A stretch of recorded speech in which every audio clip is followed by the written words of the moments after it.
जंगल में कई दिनों से बर्फ पड़ रही थी। सभी पक्षी अपने गर्म घोंसले से बाहर तक नहीं निकले थे। लेकिन आज आसमान थोड़ा साफ था। हल्की हल्की धूप भी चमक रही थी। दोस्तों, आज कई दिनों के बाद धूप निकली है और कितने दिनों से हम घर में ही बैठे बैठे खा रहे हैं। तो आज हम लोग भोजन लेने चलते हैं। क्या पता फिर से मौसम एकदम बहुत खराब हो जाए। फिर कबूतरी कहती है, मेरे घर में बस 7 दाने ही रह गए हैं भोजन के। मैं तो भोजन से आज पूरी टोकरी ही भर लाऊंगी। फिर रानी चिड़िया कहती है, कालू तुम चुप हो। लगता है तुम्हारे घोंसले में ढेर सारा भोजन है, इसलिए तुम नहीं जाना चाहते। नहीं रानी चिड़िया, ऐसा नहीं है। मेरे घोंसले में कब का भोजन खत्म हो गया, लेकिन मैं ज़्यादा चल नहीं पाऊंगा। मेरे पाँव में दर्द है और चमकीली से कहूँगा तो वो जाएगी ही नहीं। कालू भैया, मैंने देखा था आपको जब आप चील दीदी के पास से अपने पाँव की दवा ले रहे थे। हम सब चमकीले को अपने साथ ले जाएंगे और वो तुम्हारे लिए भी भोजन लेकर आएगी। फिर वो सब कालू के घर आते हैं। चमकीली, आज मौसम साफ है, धूप निकली है, तो हमारे पड़ोसी दोस्त दाना लेने जा रहे हैं। हाँ तो तुम जाओ, रोका किसने है। और मेरे लिए तो चीकू का फल ले आना। चीकू गर्म होते हैं, चीकू खाने से मुझे सर्दी भी नहीं लगेगी। फिर टुनटुनी कहती है, चमकीली, कालू के पाँव में दर्द है, वो लंबा सफ़र नहीं कर पाएंगे, इसलिए कालू के बजाय आप हमारे साथ चलें चमकीली जी। चमकीली, जो आज तुम भोजन लेने चली जाओ, वरना हम दोनों को भूखा रहना होगा। कालू बड़े प्यार से अपनी पत्नी चमकीली को मना रहा था, मगर चमकीली तो अपनी जगह से हिलती भी नहीं और दाना ना लाने का बहाना बनाती है। मुझे कहाँ आता है भोजन की खोज करना। मैं चली भी गई तो खाली पंख लौटूंगी। इससे तो अच्छा है कि तुम ही चले जाओ। कालू उनके साथ चला जाता है। रास्ते में चलते हुए कालू सबसे पीछे रह जाता है और फिर सब पक्षी उसका इंतजार करते हैं। कालू, जल्दी जल्दी चलो, हम कब तक तुम्हारा रुक रुक के इंतजार करेंगे। लो बस आ गया, अब चलो तुम सब भी। सच में चमकीली कितनी बुरी है, वो अपने पति का भी साथ नहीं देती।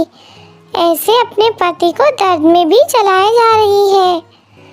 कालू भैया, आप रहने दें और वापस घर लौट जाएं। मैं अपने भोजन में से आधा भोजन आपको दे दूंगी। आप घर जाकर आराम करें। टुनटुनी, टुनटुनी तुम कितनी अच्छी हो, सबके बारे में सोचती हो। काश के चमकीली भी तुम्हारे ही जैसी होती। ये बोलकर कालू वापस लौट जाता है और वो सब आगे की तरफ चले जाते हैं। कालू, इतनी जल्दी आ गए? नहीं, मुझसे नहीं चला गया, तो मैं वापस लौट आया हूँ।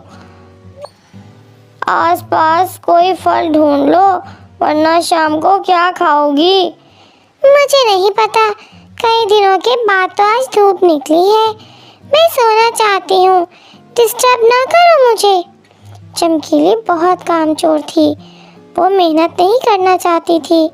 वो तो बस पूरा दिन लेटी रहती थी। हाँ हाँ, सो जाओ सो जाओ, जब भूखी मरोगी तो मैं भी देखूंगा कहाँ से पेट भरोगी। मैं तो पहले ही टुनटुनी के घर जाकर अपना पेट भर लूँगा। शाम हो जाती है। टुनटुनी, कबूतरी और रानी चिड़िया दाना लेकर अपने घरों को आ जाती हैं। कालू भागा भागा टुनटुनी के पास जाता है। लाओ लाओ टुनटुनी बहन, मुझे खाने को भोजन दो। क्या मिला है तुम्हें? कालू, मैं बस ये फल लेकर आपके पास आने ही वाली थी। टुनटुनी को 2 ही फल मिल पाए थे। वे एक आम कालू को दे देती और कालू तो रास्ते में ही पूरा आम खा जाता है। वाह वाह टुनटुनी, क्या मीठा फल है, खा के मज़ा ही आ गया। मेरा तो पूरा पेट ही भर गया इस एक फल से। ऐसे कालू वो फल खाकर घर आता है और अपने घोंसले में सो जाता है। रात हो जाती है मगर चमकीली तो नींद से जागी थी और उसे बहुत भूख लग रही थी। कालू तो आराम से सो रहा है, लगता है अपना पेट कहीं से भर लिया इस मनहूस ने, लेकिन मैं क्या करूं? चमकीली घर का कोना कोना छान मारती है मगर उसे कुछ भी नहीं मिलता। इतनी देर मेहनत करने के बाद भी एक दाना तक ना मिला। मैं भूखी ही हूँ। लंबी रात, ये लंबी रात कैसे बिताऊंगी? कुछ तो खाना ही होगा। मैं रानी चिड़िया के पास जाती हूँ। क्या वो इतनी रात को दरवाज़ा खोलेगी भी या नहीं? ऐसे कहकर चमकीली घर से बाहर चली जाती है। बाहर कितनी ठंड है और ऊपर से बर्फबारी। मर गई, मैं तो मर गई। रानी चिड़िया, घर का दरवाज़ा खोलो, जल्दी खोलो, मैं चमकीली हूँ। इतनी रात को चमकीली मेरे घर क्यों आई होगी?